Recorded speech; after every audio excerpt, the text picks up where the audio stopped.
Mary J. Blige was born on January 11, 1971 in the Bronx. Her family life was rocky from the start. Her father was a Vietnam War vet suffering from PTSD and alcoholism. When he left, her mother raised the family on her wages as a nurse. The family moved to the projects in Yonkers after a brief period in Atlanta. She grew up witnessing women being abused all around her. Her own molestation at the age of 5 robbed her of her self-worth, telling VH1's Behind the Music, quote, "By the time I was a teenager, I was crazy," unquote. Singing in the church provided her with an outlet. Blige had her first big break in 1988 when her mother's boyfriend passed along a recording she did of Anita Baker's Caught Up in the Rapture to executives at Uptown Records. She was signed shortly after. At Uptown, she met producer Sean Combs, Puff Daddy as he was known then, and began work on her first album, What's the 411, which produced the hit single Real Love in 1992. The album was a success, peaking at number 6 on the Billboard 200 chart.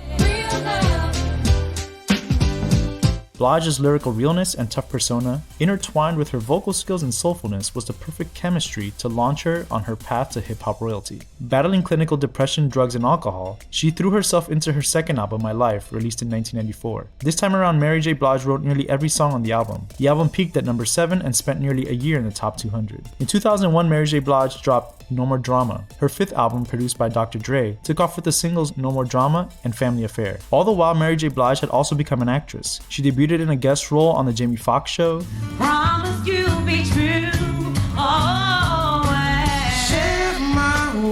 She went on to do Broadway, the hit HBO comedy Entourage, Tyler Perry's I Can Do Bad All By Myself, the film musical Rock of Ages, and acted alongside Viola Davis in the hit show How to Get Away with Murder. In my chair, let the snotty tears come. I seen worse.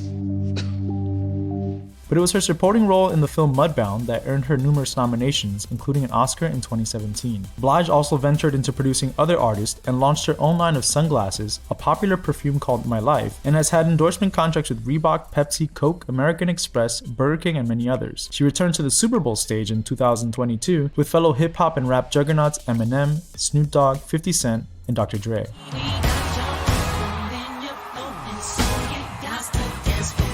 The queen of hip-hop and soul successfully merged hip-hop and R&B, laying the foundation for many artists, like Beyoncé. She's released 14 albums and has received 31 Grammy nominations, including 9 wins. Her lyrical legacy has helped to correct the narrative about black women so often construed by male producers in the recording studio. Mary J. Blige set out to conquer her self-worth in 1992, before she conquered the world through her artistry and music. It's a lesson we should all learn from.